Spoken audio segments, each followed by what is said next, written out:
A guy is playing an otome game, and he hates it because his sister forced him to. His sister doesn't want to go through all the pain of completing the game, so she has him do it in her place. Otherwise, she'll tell their mom about something. So the poor guy has to grit his teeth and criticize everything about this game.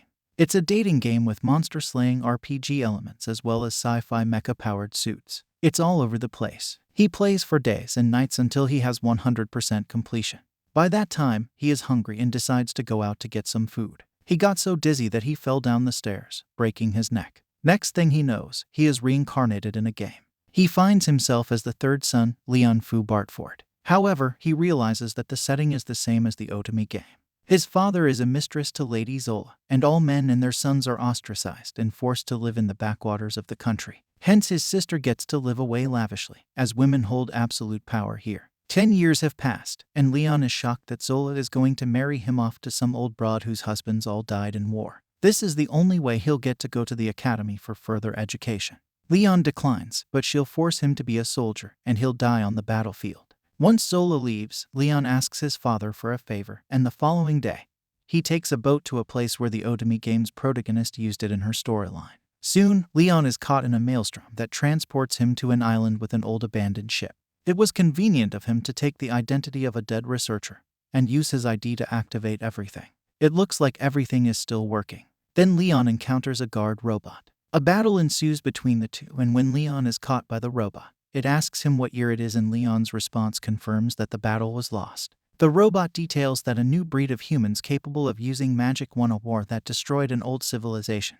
Hence, it's the robot's privilege to eliminate the new order of humans. Being squeezed to death, Leon draws his short sword and uses its mechanism to fire it directly at the robot's eye, causing it to malfunction and faint. The robot uses the PA system to talk to Leon, and notes that after he registers himself as the ship's new owner, he notes how he has traits of the old human despite being a new human. Giving a name to the ship, Leon calls it the same name, Luxion. Leon starts to lose consciousness. 3 months later, Leon returns with a big smug look on his face because, with Luxion and a whole lot of treasure and loot, he is able to pay off Zola's marriage offer, and he is now on his way to the academy. Leon is now living an independent life at the academy. Thanks to his adventuring efforts in discovering a new island, he has now risen to the rank of Baron. With that rank, he is able to find a wife who is about the rank of Zola. Leon takes his first step to start the school year, which is the same as the start of the otome game. Leon notices some of the characters, like Prince Julius and his male groups. Then Angelica, who is the series antagonist. Leon later notices a scene being played out between Julius and Marie. It is exactly like the otome game, except that it is not with the main heroine, Olivia, but with Marie. He also notices that Julius is really warming up to Marie and inviting her to his tea party, much to the chagrin of Angelica. Apparently, if you want to attract girls, you have to hold a tea party, and the more expensive your snacks, the better your chances. Leon thinks he doesn't need such etiquette classes, but Leon is so wrong when he gets enlightened by the holiness of the tea party. He hosts his first one, but only fat and ugly girls attend to pass their time. Then he sees a group of girls bullying Olivia and tearing her paper. Luxion says she is on scholarship. Leon invites her to his tea party, and she's very grateful to him. As she wants to learn more magic, Leon reluctantly brings her to see his sister, Jenna, to learn how to get close to the popular girl in class. Basically, bribery and buying expensive snacks from popular stores. With that, Olivia is able to have tea with Angelica, who is impressed that Leon recommended this to her. She is worried that others might take advantage of his competence, but she prefers Olivia's company to those snuggling up close to the prince. During the exploration class, Leon knows other students are making him and Olivia vanguard as meat shields. He then sees Angelica trying to talk to Julius, but he brushes her off in favor of Marie. Leon and Olivia stumble into monsters, and he stands his ground well until he gets bitten by one. It's time for those princes to save the day. Marie then surprises Julius by using her secret healing magic on him. Once again, Angelica tries to get in between them, but Julius becomes a jerk and brushes her off while taking Marie's hand away. With that drama aside, Olivia seems to be able to use healing magic too and does it on Leon. Leon notices Marie's sneaky grin and feels suspicious that something isn't right in this game. Angelica has been summoned by Julius and accused of burning Marie's belongings. Eyewitnesses say it was her. Although Angelica denies it, Julius warns her that their engagement was made outside of school and to not let it interfere with his school life. Later, Leon learns about the quarrel between Julius and Angelica. Although this happened in the game, it happened much later. Then he peeks at Marie making out with one of Julius' guys in the library. Marie's thoughts are that she is playing all those guys out for her convenience. Angelica becomes mad and falls into depression each time she thinks of Marie. She was raised to serve Julius, and now that Marie has come between them, Jenna visits Leon to ask if he has anything to do with the prince's quarrel. He better not, because if you get on his good side, you're set for life. Otherwise, it's over, so he better not embarrass her. At the party, Leon and his friends try to introduce themselves to some girls, but they all get owned by those girls, who are looking for higher-ranking men. The real drama begins as Angelica confronts Julius and his group. She saw Marie making out with the rest. However, the rest actually admits it because they also love Marie. Angry, Angelica then throws a challenge to Marie. Of course, with Julius and his group stepping in to protect her and no champion even for Angelica, the situation looks grim. Leon remembers such an event, and if Angelica loses, she'll be expelled and married to some backwater cruel lord and live the rest of her life in misery. Leon doesn't want to get involved since he isn't very familiar with Angelica, and just wants to live a normal life. But since he hates those guys, he volunteers to be Angelica's champion. If Angelica wins, Marie must stay away from Julius. From Marie's speech, Leon can tell she is not from this world either and is reincarnated like him. Julius will allow others to join him, but Leon is confident he can take all of them himself. Leon's sharp tongue mocks them for underestimating him in the mecha battle he proposes. In the aftermath, Leon's room has been vandalized, and it's like 99% of the school bet on Julius. In the arena, Leon summons his mecha. He calls it arrogance. Everyone else starts laughing at how lame it looks. Leon's mecha is a lost item and an outdated technology. The first opponent is Brad. Leon is shocked that his weapon is a shovel and thinks Luxian purposely gave it to him. Brad attacks fast, but Leon is able to dodge them all and knock him out cold with a strike. Even Leon is surprised by this. In fact, if Leon had hit a bit harder, it could have killed Brad. Next up is Greg. This time, Greg is cautious, but Leon throws a lot of insults. But as Greg repeatedly strikes Leon, nothing happens, so Leon gives him a few more whacks, which sends Greg down. Leon doesn't stop there. More insults about bullying the weak and ripping off his mecha's limbs. Greg still will not lose and tries to fight without a mecha. It is just unsightly, so Leon is declared the winner, and everybody is worried now. Chris goes next, and this time he is more cautious. However, Leon uses his drones to shoot him. This makes Chris angry, but as he charges, Leon breaks his sword with his bare hands and sends him reeling in defeat. With more insults, of course, everybody is starting to panic. The loser is winning. During the break, Jenna distracts Olivia and Angelica by saying that Leon is not well enough to plant bombs in arrogance. Of course Leon is okay, and with Luxian detecting those bombs, Leon can tell his part of the story as his next opponent, Jilk, sets up Jenna to do it.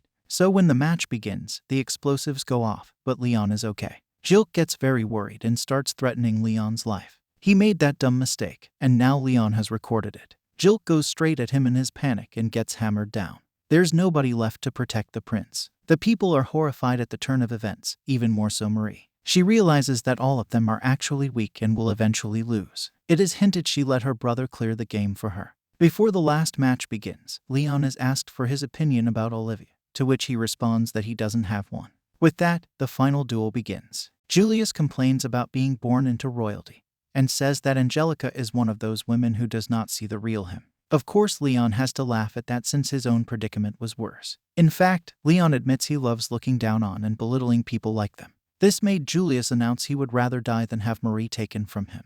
Angelica takes this as a sign that he truly loves Marie. Olivia surprisingly stands up to support Angelica, saying that even if Julius does not love her, Angelica still loves him as she has been watching him fight in pain.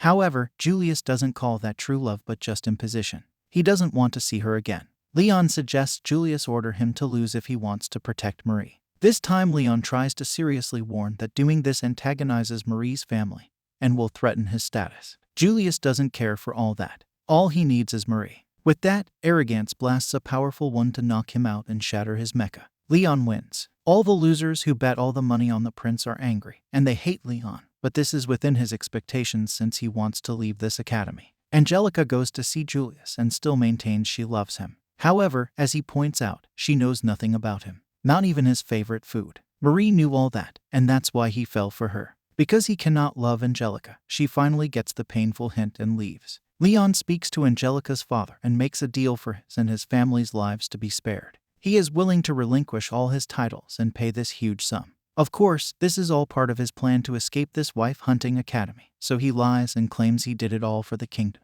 Angelica's father accepts this, but has a condition that Angelica stays with him at his hometown during the summer holidays. Angelica is depressed that her words did not reach Julius, and that Leon was expelled. Worse, she didn't even thank him. Leon's suggestion to get revenge would be bloody, but it seems it is to become happy oneself. Since Angelica ranks higher than Zola, Leon relishes seeing Angelica stamp her authority over her. In the aftermath, Julius and others lose their status and get disowned by their families. But they're more than happy to be with Marie. Marie is in despair because she can't have the rich and luxurious royal life that she has been aiming for. Because of Leon's heroics in admonishing the princes, he is in fact being promoted to a knight, a feat unheard of for his age. Now he is forced back into the academy and cannot leave, with Angelica and Olivia by his side. The school festival is here. Angelica and Olivia are in maid outfits. As Leon and his friends prepare their cafe, Jenna barges in to force Leon to help her. Apparently, she had a fight with her friend over a viscount's heir. She hopes Leon can threaten her a little, but since he won't do anything for her, she leaves. Next door, Julius and his group are running a high-end cafe, and the girls will be lining up to get in. Leon takes a look at his cafe and finds it to be like a host club. They listen to Marie plan, and they're going to have another rivalry over this. As Olivia tries to advertise Leon's cafe, many girls tell her off and will not go there because of what happened. She's then approached by a girl named Carla who expresses interest in visiting the cafe. Angelica is soon called by executive committee, but it turns out it is the queen of the kingdom, Miley. She is incognito, so nobody recognizes her. She is here to apologize to Leon for Julius' actions, as she notes the academy is worse off than before with all the discrimination. As Angelica takes Miley to Leon's cafe, just in time, they witness Stephanie throwing her cup of tea at Leon, claiming it is bad. Leon surprisingly apologizes and tolerates all the discrimination. Angelica and Olivia try to help and tell her to leave, but she continues to assert her authority just because she is an earl's daughter. Her family is a rival to Angelica's family. When Mylene tells her to stop and Stephanie does not recognize her and badmouths her, suddenly Leon revives and beats up all of her servants. Now he has a reason to fight back. Mylene is the queen and will not stand for anyone picking a fight with her. Now that he is on a violent spree, quick-thinking Angelica calls his master to turn him into a meek, apologetic dog. Leon and Mylene talk. The latter apologizes for her son's behavior, but hopes he could have solved the matter in a better way than the duel. Because Mylene also wants to make memories here, Leon proposes to marry her. Here comes Julius, smacking Leon and telling him to stay away from his mom. Leon gets trashed, and his girls agree that this was his fault for going too far. Julius tries to warn Mylene to stay away from that greedy knight, but Mylene shoots back as she wants to see Marie. She finds it disgraceful that they broke their promise to stay away from her after losing, and even more so about this overcharged cafe thingy they're doing. When Carla visits Leon, he is suspicious of why she needed Olivia's introduction. It turns out she wants his help to save her family. Leon agrees to help Carla, seeing that she formally requested him. If he refused her, Olivia would lose face too. But first, the end of the cultural festival signifies the most anticipated event, the air bike race. Leon won't be racing because he will be betting to earn good money. As the preliminaries get underway, Jilk gets targeted, although he manages to win the race. However, he gets injured and can't possibly race in the finals. Marie is so sad because this means she'll lose her prize money. Clarice makes her entrance, as she is the one who has her followers target Jilk in the race. This ex-fiancé of his will never forgive him for breaking up their engagement. With Jilk needing a substitute, Marie wants Leon to do it, otherwise, Angelica's family will lose face. With that, he'll do it. Before the finals, Dan talks to Leon about Clarice, saying that she is actually a kind woman. However, on that fateful day, he just wrote her a letter saying he wanted to break up and did not even meet her. Of course, Dan won't go easy on him either. As the finals begin, everyone targets Leon, despite the fact that many aren't Clarice's followers. They have a grudge against Leon for bankrupting them. Meanwhile, Stephanie continues to torment Angelica and Olivia. She's saying mean things about the past. Olivia runs away, and since this makes Angelica mad, she starts beating up Stephanie. When everyone is done thinking they have defeated Leon, he always has an ace up his sleeve because Luxian has modified his air bike, and now it has boosted speed. Leon blasts through the field and even passes Dan to win it. With this, once again, everybody is broke. Since Leon won, Jilk will have to repay his debts and do as he wishes. And that is to sincerely apologize to Clarice. She is still not happy, but she is through associating with him. Leon then hears what happened to Angelica and Olivia and goes to talk to the latter. Leon talks with Olivia about what he heard from Angie. He also gives his opinion of Livia and Angie's relationship with each other, which he claims that since she lost followers since the duel, they'll do fine together. Despite the curtness to the answer, Livia decides to talk with Angie again. Later, when Livia was about to visit Angie, she's visited herself by Carla. Carla talks to Olivia and needs her help to aid Leon too. However, the one behind all this is, of course, Stephanie. She tries to demoralize Olivia by claiming she is just a pet for Angelica. If that didn't work, she thinks Olivia is only here because Leon is after her body. Leon is talking to Luxian about why he decided to go help Carla and take out space pirates. Leon knows Stephanie is behind this, and she is indeed a very vile person with no shred of redemption. This Sky Pirate event is necessary since Olivia must obtain one of the 3 holy items in order to awaken her saint status. Leon is doing it for her, as he thinks she is in no condition to do it herself. Luxian can tell that his act only inhibits Olivia's potential to grow. Before Leon departs on his ship, he is surprised that Carla has also requested Brad and Greg to come. Carla is Brad's ex-fiancée, so he couldn't turn her down, while Greg heard it and wants to come along. Angelica sees all the graffiti in Olivia's room. Stephanie shows up just to rub it in and say Olivia might die. Of course, Angelica is no longer a nice girl. She'll make sure she pays, but first she must go after Olivia. Leon hears Brad and Greg's ex-fiancée problems, and even if they are useless guys, they had it rough. As the Sky Pirates are here, Leon goes to engage them all by himself via arrogance. Discount Austin Harlock knows details of the ship thanks to Carla and thinks he'll have it easy, but how wrong he is. In no time, Leon defeats them easily. This leaves Greg in shock, as he never knew this was how real battles looked. Carla is in a panic as she cannot contact her home as she has not told her family about this. She thinks of blaming Olivia. So when the ship lands, Carla's father and his men point their guns at Leon and the others. Only when he recognizes Brad and then he introduced Leon as Baron. So Leon demands his daughter's answers. Carla panics and tries to blame Olivia, but that won't work since Leon puts his foot down and tells her what is going on. Carla further breaks down her panicking and eventually tells the whole truth about how Stephanie made her do it. Leon tries to talk to Olivia, who is now at the lowest point of her depression. She is not amused with his kindness because he is treating her like a pet and not a human. Even if he denies he is after her body, she claims she has nothing attractive for him like Angelica. Later that night, Leon realizes he is paying for getting ahead of himself, but refuses to admit he has affected Olivia's development. He punches Luxian when he makes a comment about Olivia being as valuable pet to him. Once settled down, Brad enters the deck and starts to practice his swordplay in hopes of one day defeating Leon. Brad acknowledges that he is the weakest of the 5.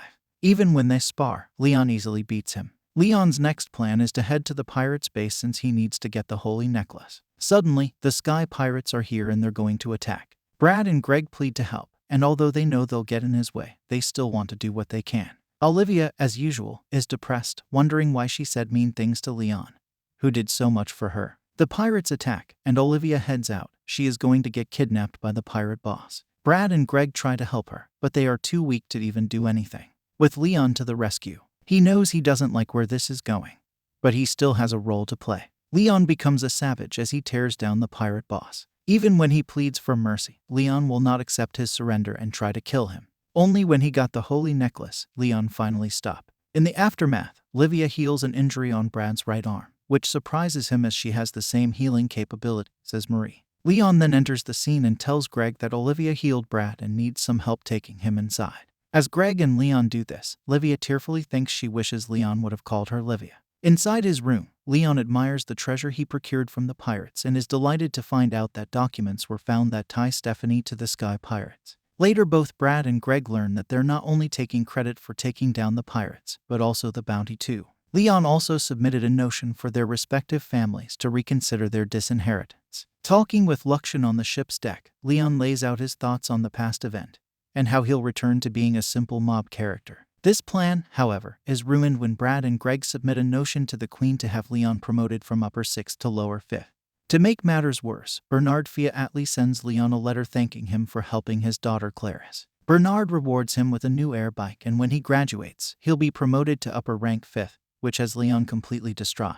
Leon receives a new and advanced air bike from Clarice, but now it's time for the school trip. In the game, this is where the protagonist chooses to get close with one of her love interests. For Leon, there is a particular island he wants to visit due to an item he needs. Angelica and Olivia are here, and Chris is here too and as popular as ever. Leon, Olivia, and Angelica are at the shrine. The priestess hands them a few charms, and Leon is over the moon because they might contain very rare charms that are hard to get.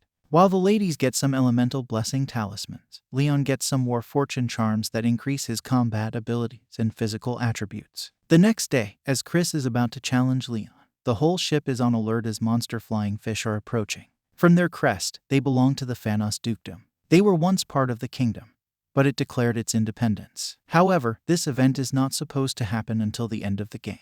Riding the big mother monster ship is Princess Gertrude Sierra Phanos. She declares war on the kingdom and gives them an hour to decide if they will surrender or die. When her assistant, Garrett, comes aboard, he claims they will only take nobles who are barons or higher. Everyone else is not needed. That is when Angelica offers herself to be the only prisoner in exchange for everyone.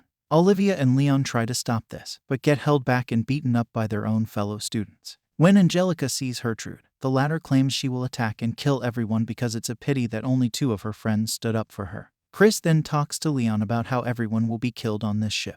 Hence, he needs his help to stop this. Leon is not interested. They didn't help Angelica, so they should die. However, he won't do this for free and by himself. He wants everyone to help. Chris tries to rally all of them to help, but since he has no authority, they disapprove of him. Now Leon is going to give them a pep talk about their cowardice. Roseblade disagrees with all and makes claims about their ancestors' achievements. But that's so much about it. As Leon points out, they are only riding on their ancestors' glory. They themselves are cowardly. Of course, everyone disagrees with this, and this is all part of Leon's plan to rev them up to fight back. As Leon rides out on his air bike, Gertrude signals the beginning of the attack. The students, especially the boys, are doing well in protecting the ship. Garrett has a sinister plan to sink their ship along with all their monsters, so his fleet starts firing their cannons. This is too much for the defending students to take. But at that moment of death, Olivia's charm activates and becomes a strong barrier to protect the entire ship. Leon barges into the main fleet to rescue Angelica and take Gertrude's flute. Leon takes Gertrude as hostage, getting back to his ship, and all her subordinates call him a dirty coward. But back on the ship, Garrett orders the fleet to fire all they've got and claims their princess has sacrificed herself. Gertrude disabled the control of the monsters, and they will now attack her, which also puts the ship in danger. As Leon flies off to buy time, Angelica thinks of what she can do. Her charm now becomes some sort of offensive weapon to shoot down monsters that come too close. Checking up on her, Angelica learns that Livia feels she's held both Angelica and Leon back this entire time. Furthermore, she hoped to get their acknowledgement and reinforce that they were all friends. Astounded by this revelation, Angelica claims that she'll give Livia all the acknowledgement she'd want and then embraces her. This act moves Olivia to tears, but then the ship is shot at, causing Angie to fall overboard and hang onto the ship's side. After briefly reflecting on her regrets, Angelica was ready to succumb to her fate, but is saved in the nick of time by Olivia. During a brief heart-to-heart with each other, another cannon fire shot hits the ship, causing Angelica to be propelled back onto the ship and Olivia to fall overboard. Before Olivia falls into the ocean water below, Leon rescues her. However, he's scolded by her after calling her Olivia instead of her nickname. This leads to a heart-to-heart about Livia's affection for Leon and how he feels inadequate for someone like her. However, Livia still confesses her love for him. Once that was over, Leon rides his bike back to the ship with an elated Olivia in back of him because he called her Livia. Olivia and Angelica tearfully embrace each other on the ship's deck. Then the partner appears and attacks the enemy ships. Leon's armor mech, the Arrogance, lands on the ship and reassures Chris that he'll handle the enemy forces as he enters it. Although Gelat's fleet is in a pinch, the presence of their Black Knight by the name of Vandal Himzend gives an air of reassurance. Leon has the partner deploy rescue ships to save his student peers as Chris and Roseblade coordinate the evacuation. As this goes on, a black mecha stands atop the leading enemy ship and launches toward Leon, who believes it to be the Black Knight. Leon deploys some drones on the battlefield against Vandal, who easily destroys them and goes for Leon. Having trouble with his opponent, Leon has Luxian stow his sword and rifle to continue fighting using bare hands. Then a single soldier attacks Leon, but is quickly dealt with. Vandal takes advantage of the situation and slices open his stomach. Losing his video feed transmission, Leon is forced to use the open area in his armor to see his opponent. Luxian advises they withdraw. Leon, however, refuses, as well as the suggestion to utilize the partner to kill Vandal. Instead, Leon continues to struggle against Vandal and learns from him that he chooses to fight in honor of his duty as a knight of principality. Using his sword to flash Leon, Vandal plunges his sword into the Arrogance, only to cause Leon, while wielding his shotgun, to exit it and have Luxian autopiloted to latch onto Vandal's mech. In Leon's mercy, Vandal demands that he kill him, but Leon refuses as Luxian brings some handcuffs and informs him that the partner has the surrounding area under control. Garrett is even pleading for some mercy, but Leon will take all their usable ships and robots. Later, Luxian asks about not using him to fight Vandal, as he would easily defeat him. Leon reasons that if Luxian had fought, he would have vaporized everything, and this would mean everyone, including the kingdom, would see him as a threat. He just wants to stay low. Later, Leon will have Chris take credit for this incident, which will have his family reinstate him. In the aftermath, Leon introduces Luxian to Angelica and Olivia.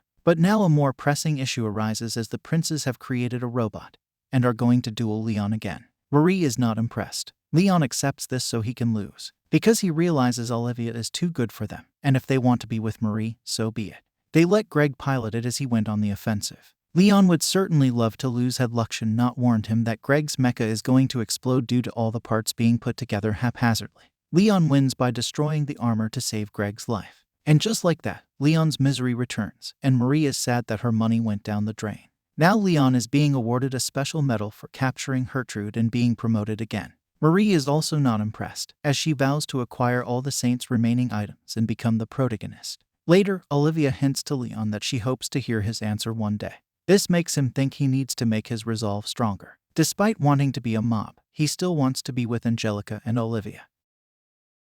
Thank you for watching till the end, and please don't forget to subscribe.